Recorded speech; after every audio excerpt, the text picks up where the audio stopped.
I wanted to give this phone just a little bit more use before I actually kind of made like a conclusion on it or whatever to see like how good it actually is rather than like the honeymoon period like straight out of the box. And now I was waiting until the next software update comes out. If you don't know the schedule for this channel and my other channels, is that from April until October, so from the spring all through summer and the beginning of fall, that's when I record all of the videos for my garage channel, Hate Me Club. And that's just because my garage doesn't have heat and my truck doesn't fit in the garage. So when I'm doing videos on that, I have to do them outside and I don't really want to do them in the snow. But when it comes to like time sensitive stuff like this, it all kind of happens very rapidly. Right now is actually my birthday. Well, I mean, it's almost over. Like it's almost midnight right now. But now I am 33.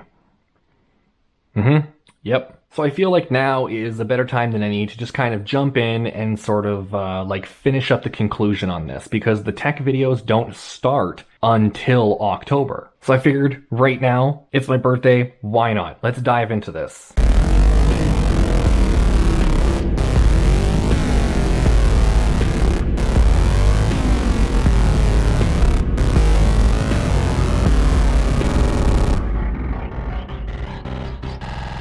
This phone has been in my pocket. I have not wiped it down yet. You can even still see like a few little fingerprints and everything there. In the video with the 5G, when I was showing it in the garage, the dog hair was like statically attracted to the phone, and that's exactly how this is. So even though this heavily reduces fingerprints by comparison to the old one, it's still like statically charged. So like, I don't know if you can see all of that, but that's just like lint from my pocket. Like all I did was I took the phone out of my pocket and that's what it looks like. And like the face unlock, it works perfect even with the stupid camera on my head. And in like darker environments, like if I don't have these studio lights on, maybe it'll do it.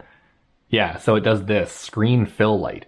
And the screen just keeps getting brighter until it recognizes my face, and then it goes back down to its normal brightness. Fingerprint reader still works absolutely perfect. It also works when your hands are like a little bit dirty. So for me, that works perfect because when I'm working on cars, I'm using this as a flashlight or whatever in the garage. I wasn't at first just because, again, like I mentioned, the honeymoon period, I didn't want any scratches or anything. But now after about a month, it's just kind of become like it's a tool in my life. So it has to come with me where I need to get work done. And now this was actually just like really bad timing with the first video because the phone had just come in. And when I was making the video on the 5G and placed my order and everything, I ordered 2 cases and 2 screen protectors at the same time as ordering the phone. The cases and screen protectors actually took so long to show up that I had already moved out of the house that I was in, bought this house that I'm in now, and I was already in this house for like a month, maybe a little bit longer.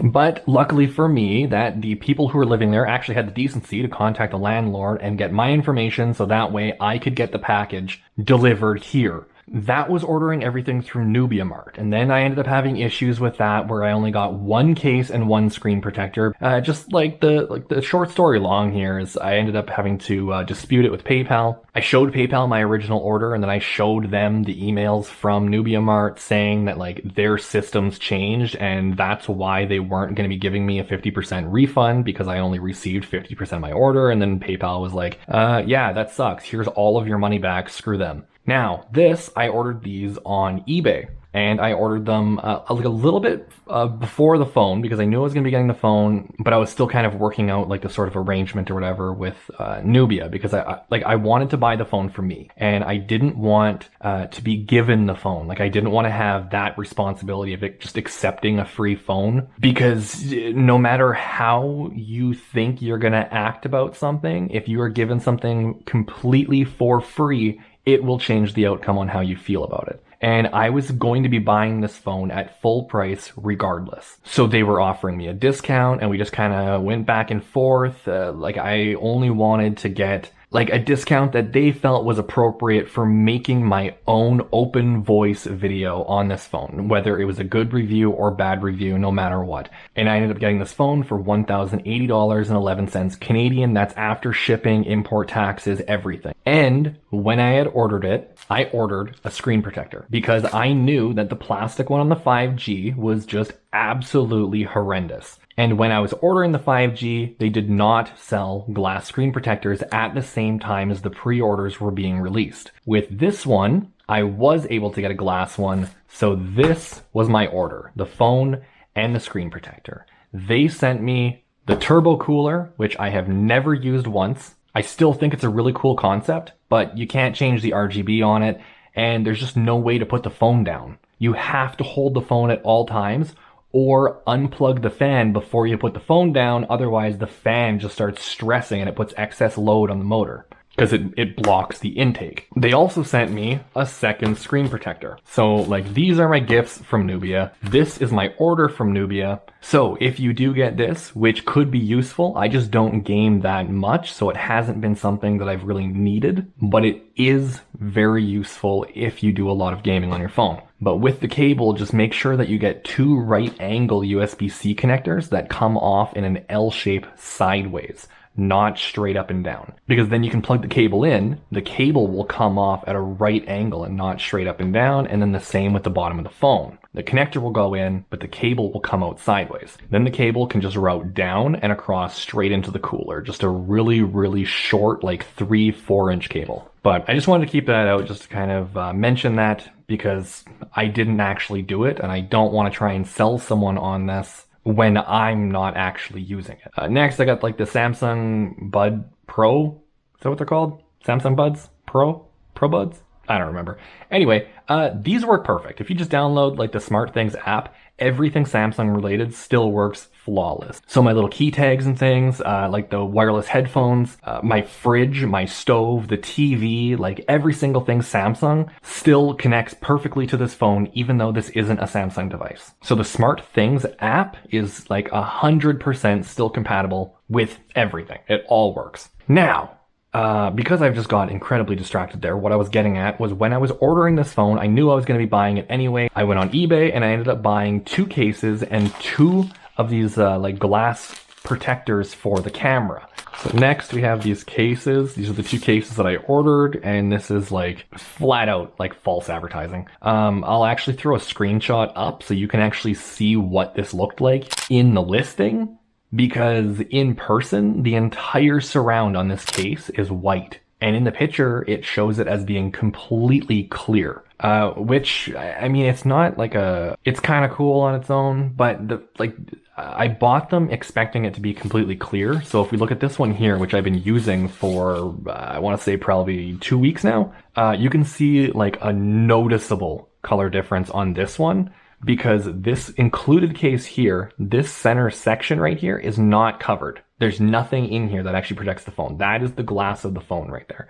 But using it in the garage, I want the phone to have protection from like drops or putting it on the floor or dust, dirt, whatever. I didn't want to use this case because there's a bare open section directly to the glass on the back of the phone. One of the things that I wish that like this company just kind of explained a little bit better or like showed better on their listing was this color. Because they also offer this exact same case, but with a black surround. 100% would have bought those ones instead if I had known they were going to look like this, especially considering this one has only been used in the garage for about 2 weeks. And that's already what it looks like. Like, you can just see that these are like completely different colors now. But that's how dirty it got within like 2 weeks, and that's completely stained. That does not come out. So there's not very much high hope for this one lasting very long. So I'm probably just going to reorder these cases, but in black, because I really like the fact that the middle is completely covered, but it's still clear, so you can still see the clear phone and the illuminated LEDs. Now, I was going to like apply the screen protector just to see like how it applies and all the other stuff or whatever, but it's just like, I don't know. It's kind of hard to explain.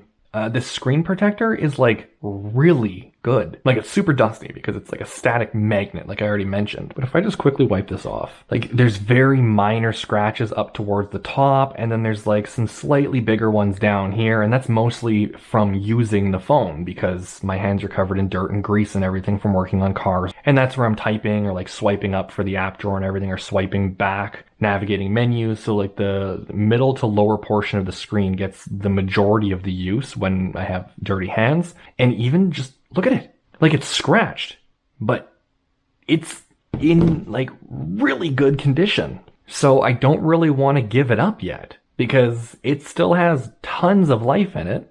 And considering that I have to order these from China and have them shipped here, I kind of want to reserve this stock as like prized possessions because who knows how long I'm going to be able to get those for. So I'm going to try and keep this plastic one going for a little bit longer. And I'm going to throw one of these on like just to keep the camera protected. And then when I do end up getting the GH6, I will actually make a video comparing just like the regular camera quality with the glass camera protector. So that way it's like a full one-to-one comparison of exactly how much photo quality is lost by those and whether or not it's worth giving up to make sure that the camera stays perfect. And that's kind of where I was with Samsung's. Is like the thing with Samsung is they are the best camera, period. There is no exception. There is no other device that even comes close. And this one, you know, it doesn't fall into that field. It's like very, very comparable. But if you're pixel peeping, the Samsung still takes the win because this has a lot of image processing to it. So it looks good on the phone screen. But then when you're actually looking at it on a computer and you have like the full resolution photos on a bigger screen where you can actually see everything,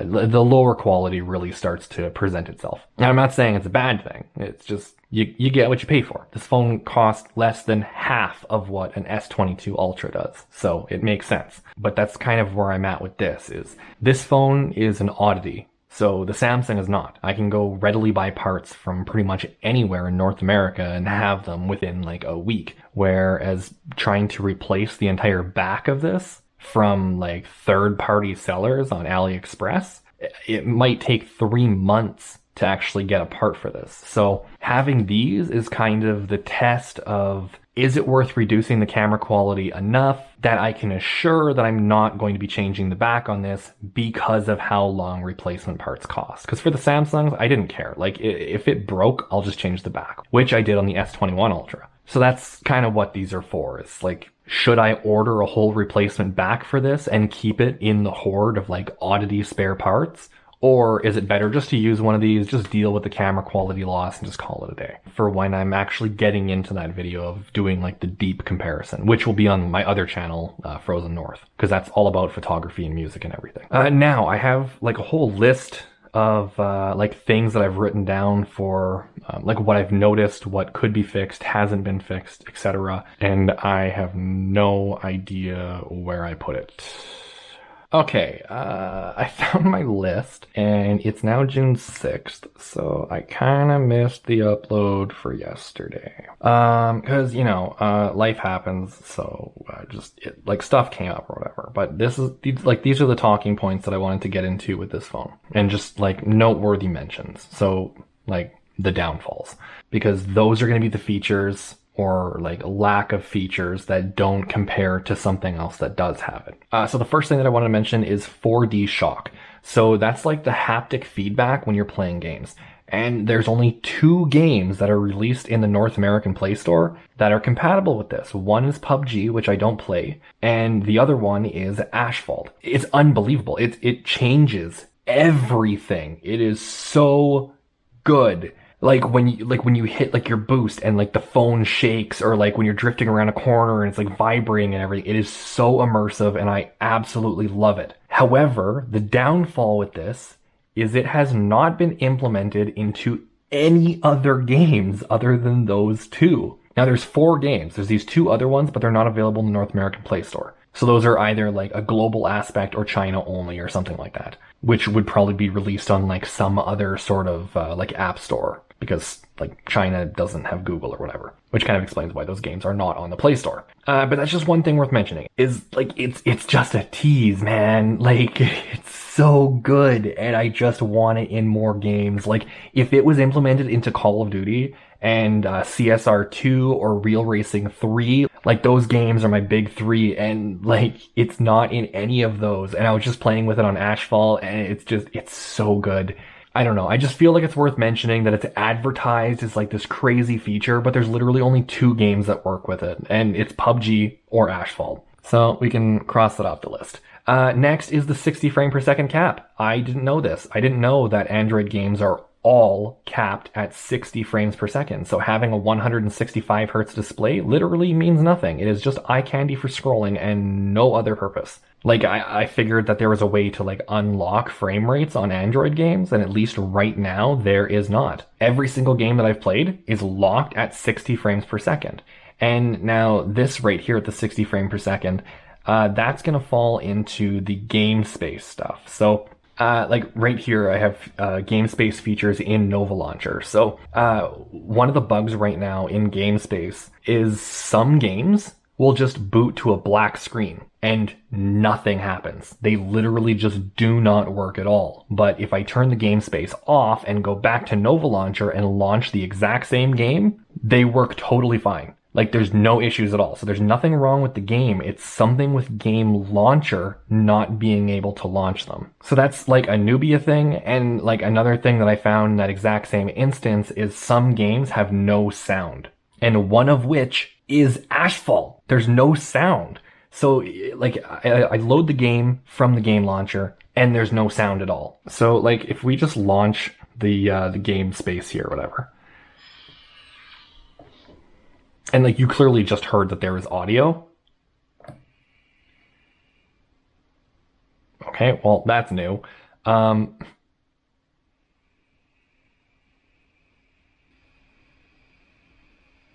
No internet connection. What the hell? Anyway, there's this menu where you swipe down from this corner and then this one, and then it brings up all of this stuff here. And now the game just works. But you can put it on like eco mode, and that drops the clock speed of the CPU and the GPU. Balanced raises the CPU a little bit, and then rise like overclocks both of them. Then you have your quick toggles for like messaging apps. You got WhatsApp, gross. Discord, awesome. Telegram, deadly. But like these can be opened like as overlays. So you can actually bring these up on the screen as a window while you're gaming. It's like, it's amazing. Like I love that feature. And one of the biggest ones for me is also having this little overlay right here at the top, like this one right here where I can move it around. It says the time. So like, you know what time it is. It says your frame rate, 60 frames per second. Shows your internet connectivity speed, your battery life, and how long you've actually been gaming for. So like you can keep an eye on that. Like it's deadly having all of those stats ready to go. But if we go to like these little plugin sections here, whatever, we got a stopwatch, crosshair, macro, which like zooms in on like your crosshair or whatever. So like these are basically like cheats or whatever for Call of Duty. But 4D vibrate. So that's like when like you boost and like the phone shakes or like you start drifting and it like vibrates while you're going around a corner, and it's friggin' sick. But like you can see that there's no audio. But now if I turn this off and we can just swipe up, I'll swipe over for the games and we can just go to Asphalt 9. Now it works perfect. Like I don't get it. Like it's just so weird. And like if we go over to like another game like CSR2, you can still see that if we swipe from each corner, we still have all of the game space features. So there is literally no reason to ever use this switch other than when you first install a game. In order to get those game space features, you have to have it in the game space first. So like you can scroll through your list or whatever. Like this is just like the organization that I have it in. You can also change it to like it's like groups or whatever. So if we add a game to this, then from here you can add games that aren't automatically added. So if we just like scroll through really quick and just find like another, like Progress Bar 95. So that's a game that wasn't automatically recognized as a game. So we click join because that means add, because there's like tons of broken English in this. Like when your battery's dying, it'll say like 20% battery, but instead of it saying like okay or I know, it says new, like KNEW, like as in like knowing something in the past tense. Like I knew that. It's like new. And I don't know. It's just stupid. There's broken English everywhere. But now that we've clicked Progress Bar 95, we've joined that to the game space. We can leave, go back up, go across, and now we can launch it. And you can see that the game helper and everything comes up. But like without it being in the game space first, it won't do any of this. And like we still have like the overlay and everything. You can see that we still have the swipe from each side, brings up all these overlays. We can overclock if we want for this game, but like you can add that feature to anything that you want. So the game space is a bug riddled mess. Like there's no point using it other than having it there just so you can add games to it to get the game space features from the regular launcher. Because, like, as you just seen, I tried to launch Asphalt and it just crashed. I tried to launch it the second time and it just said there was no connection. And then, like, I just clicked retry and suddenly it worked. And that's supposed to be one of the most stable games for this phone because, like, it's literally hardware approved. It has a special, like, 4D shock approved feature of this phone embedded to that game. Like, that game and this phone have been in bed with each other. And it still has issues, but I launch it from Nova Launcher, perfect. No issues at all. So it's like 100% the game space having issues. Now, that being said with the game space, so we'll cross off the game space here, the black screen, the no sound, the game space features in Nova. I just showed that, but one thing right here is the update to NA 3.15, so it's North America 3.15, that just came out today. And that is what kind of triggered, like, the ADHD, like, monkey brain that I have that, like, I forgot to finish this video for yesterday. But now there is an update. Since this update, which I just have clearly demonstrated, all of those game space bugs and everything still fully exist. They have not been fixed at all. The RGB for the fan, you still cannot adjust it. You can't do anything with the RGB fan through the USB cable, so it's still not implemented into this. So it still has not been implemented that you can connect this fan with a USB cable and then control the RGB over USB with the phone. So I still think it is a thing that could happen, but they haven't updated it yet. And I mean, clearly, because all of the existing bugs in the game space still exist. The fan still doesn't have RGB support, so I didn't read the release notes for the update, but I'm going to very safely assume that there was nothing in there that said any sort of improvements with game space. But again, it's not needed at all. You only use it to add the games, so you have game space features, or game helper, whatever the hell they call it. So you have those features from within, like, Nova Launcher or the Nubia Launcher if you're using that, because it works in that as well. So that is the game space bugs not fixed. The 4D has not been added to any other games, which I already kind of mentioned there. Now let's get into like the battery life of the phone. In that first video, I mentioned how I got like just over 19 hours of battery life, and that was with the brightness like half, like 50% brightness. The fan and the RGB was on. The fan was on like its like eco mode or whatever, like the leaf setting, and it was just like basic use. Like I was literally just kind of like playing with the camera a little bit, mostly just wasting my life away watching TikToks. And then I was kind of like just watching like YouTube videos, answering comments and stuff on YouTube, just like very basic tasks. And I got just over 19 hours of battery life on it. And that was going from 100% until the phone turned off. So that was the absolute full battery. Just like some food for thought. And that was also at 165 hertz. With this phone fully charged, okay, like 100% charged. And the difference between 120 hertz and 165 hertz is absolutely insane. Because going through basically that exact same test, I mean, obviously not to like a scientific measure because it's just me screwing around on my phone, but like a basic day's use, the phone was only about 30% after 19 hours use. So if I were to let that go all the way down to 0, which like you shouldn't do, that's usually why they give you a warning at 20%, because that's when you should start recharging your phone. But like hypothetically, if I were to be running that down from like just over 30% all the way to 0, and I had already gotten 19 hours of battery life, just based on that ratio, it's like over 24 hours. And that's just like your standard normal use at 120 hertz with the fan on, with like the eco mode and the LEDs. And I just think it's really cool just to have those on. Like there's never going to be an instance where I'm going to be using this phone without those on. So just doing like a battery life test to not include those is just not something that's practical for me. So I'm not going to do that. Just given that, and if you also reduce the the refresh rate like further than 120 hertz, then you're probably looking at about 2 days of battery life just for like normal use. So that's like communication, like texting apps, stuff like that. But then we get into like gaming. 165 hertz fan on like hurricane mode, RGB blaring, brightness full, and playing Call of Duty with the triggers and everything. You know, it's about 3 hours of battery life on this phone.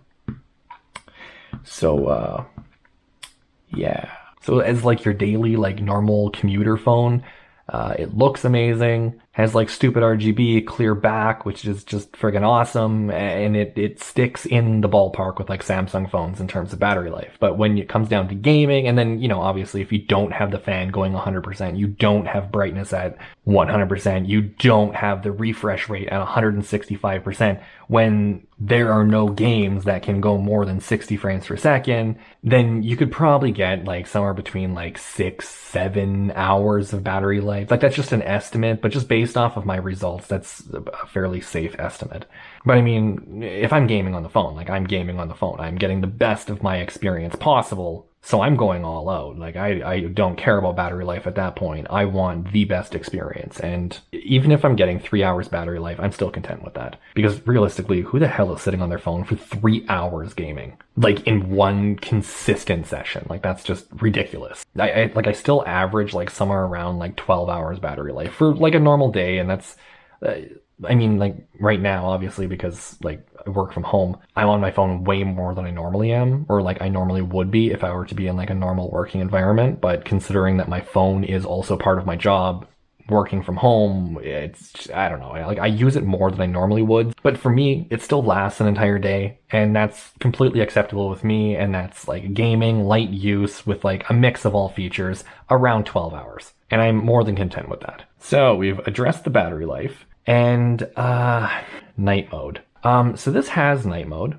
It's actually getting kind of dark right now. It's already 10:45 p.m. So I'm actually going to run outside. I'm going to take some sample photos just so I can kind of like show you what's going on. But basically it's taking like super dramatic HDR photos. So like the night mode on this is just horrendous. And like since the new update, it's still just absolutely terrible. So like we can cross that off the list or whatever. And like I'll throw up some examples because I'm going to take the pictures after I finish recording this video, but I'll throw them up like right now. So it's just don't use night mode. It's terrible. And like the regular camera really doesn't have very good low light. So it's just kind of, it's not very good. But again, I'm only mentioning the bad because if I just say like, oh yeah, like this one feature is great, then like it's great on all phones. Unless it stands out as a difference from everything else, it's not worth mentioning. Which is like right into 5G. So this phone is advertised as being 5G. Just because like I kind of like rushed to try and get this like back in order or whatever, because I missed the upload date for yesterday, so I haven't done tons of research on it. But like as far as I got into, like 5G does work. It does work in Canada and it does work on Bell. The issue is the N66 band does not work on this phone. It is not activated, and it has something to do with like a powering or heat issue. And I'm not like 100% sure, but I'm fairly certain that's the same band that T-Mobile uses. And those were the huge complaints with the 5G, was that T-Mobile, you didn't have 5G on the Red Magic 5G. It didn't have 5G access with T-Mobile. And I'm fairly certain that was the N66 band, and that's the same band that Bell is using, or at least one of them, because that's the one that's reaching my house. When I leave the house, I get 5G in other areas of the city. But like I had mentioned, I usually turn 5G off just because it uses like an excessive amount of battery life, and 4G around here is stupid fast. Using 5G is literally just like first world privilege. Like there's no reason you need it that fast. There's nothing on a phone that's going to require speeds like that, at least for like legal applications, but we're not going to look into that. So I'm just going to cross this off the list. So 5G has been addressed. The update has already been addressed because that just came out today. Now the last thing here, like this has been something that has confused the living hell out of me for so long, and I could not figure out why. And it makes so much sense. Okay, so it's the 64 megapixel mode. Like, I don't know, because my writing is terrible. So I'll just kind of like shrink this down so we can get like a better view of what's going on here. The camera itself, right? So if I switch to the 64 megapixel mode, and go to the camera, go to the settings, we'll go to the photo ratio, and we can go to 64 megapixel.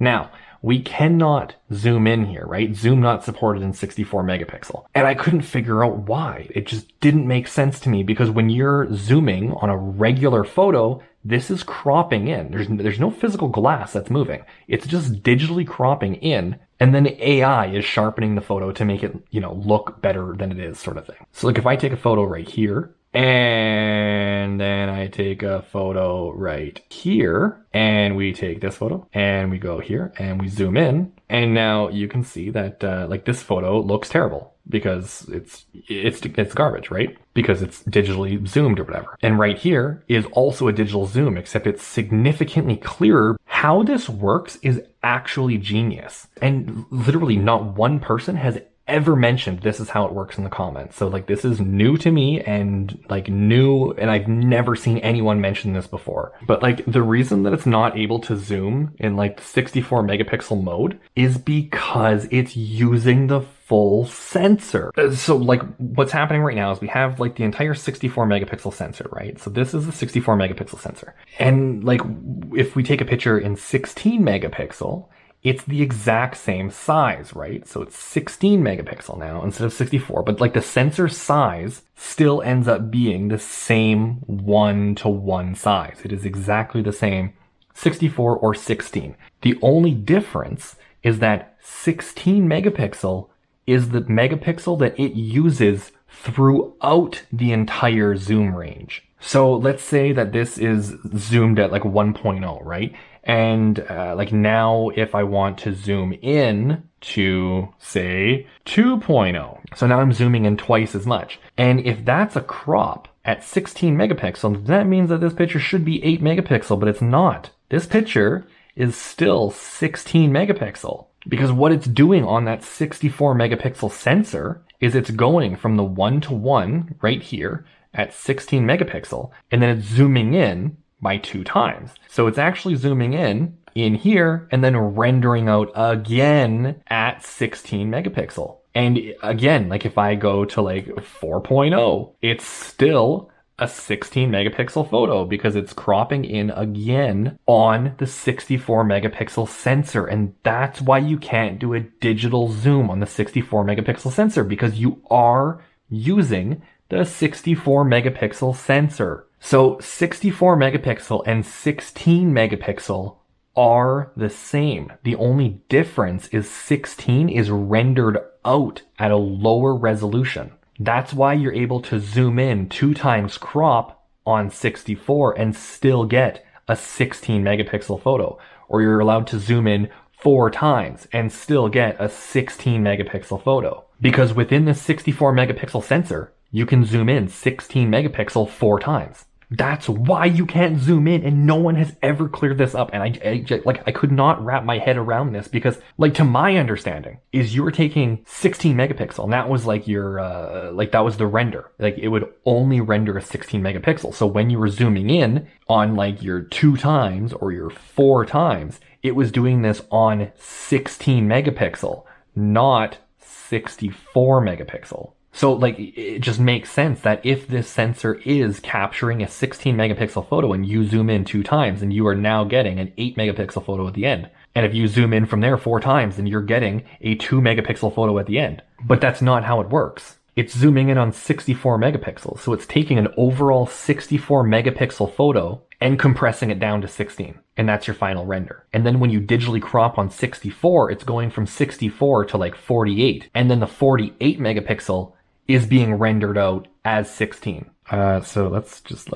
move this crap over or whatever. So if we take a picture like the full 1-to-1 sensor, right? So that's like 1.0, and that's with the 64 megapixel sensor as its raw capture. That's the full sensor. And then it's rendering out 16 megapixel at the end. But if we go 2 times crop, then it's going to be doing a 48 megapixel crop on the 64 megapixel sensor, but still rendering out at 16. And then again, with a 4.0 crop. So that's, again, a digital crop on here.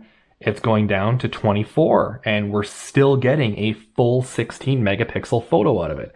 And that's why the digital zoom on this phone is limited to 5.0, because that's 16 and 16, which gives you a raw 16 megapixel photo at the end. Like, I have rattled my brain trying to figure this out for so long, because I always thought that when you are at 16 megapixel, like the standard one, not 64 megapixel mode, like I always thought that these were not here. I always thought 1.0 was 16, and then a 2 times crop was actually 8, and then 4 was actually 2. And then like a 5.0 would be like a 1 megapixel crop.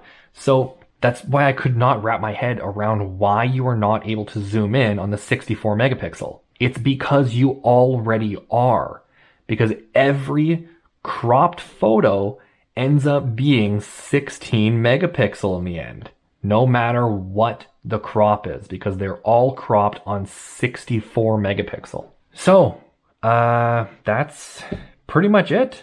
I covered my whole list. Those were all the things that I wanted to address with the phone, was that nothing in the game space has been fixed, but all of the games were absolutely perfect within the launcher. You can use the regular Nubia launcher or Nova launcher. They all still work perfect. There's still no software to adjust the RGB for the fan. Like, this particular fan still has not been embedded into like the actual game space itself. So if we actually open this up here and we click on the little hardware button, the little controller thing, you can see that they're all still exactly the same. They have not been updated at all. So like the game space on this thing is still like an old version that's being used like from other phones before this new stuff. I don't know, food for thought, but I can now safely say that this is without a doubt the absolute best phone in 2022. Like, I will die by those words. And, you know, a lot of you are going to know that I'm like extremely picky when it comes to like technology and stuff. So for me to be saying that this is like, it's the best phone, it is.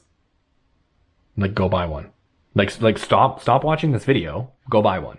Like, if you're looking for a phone, go buy one. You don't have to look any further. This does every single thing that you will want a phone to do, and more, and have a stupid fan, and have excessive amounts of RAM, and it has tons of storage, and it has a stupid fast display that you literally can't use for anything other than like scrolling. So that's awesome. Like, it literally has features that you can't even use because this phone is so ahead of its time right now. Like, the 3 major issues with this phone is that single 5G band not working. That kind of sucks.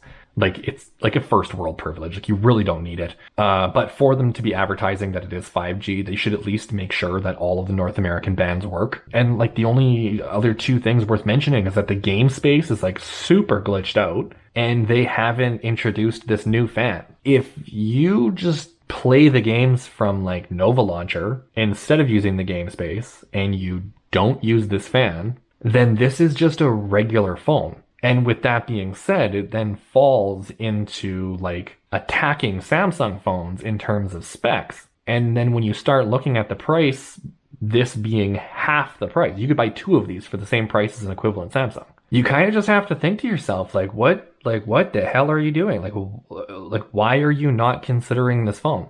And to be completely frank, like right now, I'm not doing any portion of this video for Nubia. They don't know I'm making it. They don't get to view any of this. They're not paying me for any portion of this. I just said in the first one that I was going to wait and give a recap before I gave an analysis on this phone as to like how good it actually is. And it literally is really, really good. It is the best phone that I've ever used. So like, go pick one up. And you also have to remember that this is half the price of an equivalent Samsung, and this is the most expensive one that they make. There are 2 other cheaper options that you can get. If you go for like the entry level ones, you could literally get 3 of these phones for the price of an equivalent Samsung. Like, that is just absolutely insane. And this phone can do anything. It's so good. So I don't know. Again, not a paid review. Like, I'm getting nothing from Nubia. This is just like my own opinion on this. Just to try and like help people out with like buying decisions and stuff, because there's so many like garbage reviews where everyone just talks about like how great a product is, and they're just trying to sell it. And I'm not trying to sell it. I'm trying to tell you everything that's wrong with it. And the 3 things that's wrong with it is it's missing 1 5G band, the game space is garbage, and they haven't added customization for the fan that they sell for it. That's it. Like, the only one that's like legitimately considered a problem is that one of those 5G bands is missing. And that's only if you use 5G. And like, realistically, if you use 5G, put down in the comments why. Like, tell me like what benefits you have over 5G. Like, where does it actually excel over 4G? where you actually need that kind of bandwidth of, you know, for like legal activities at least, because I'm very familiar with the you know, like the gray area of things that you could be doing on your phone that require some higher bandwidth that might be connected to other devices. But we'll leave it at that. So, you know, like the video if you liked it. Subscribe if you haven't already. Join the members program if you want to help out with this stuff. Or don't do any of it. I'm not telling you what to do. Buy this phone.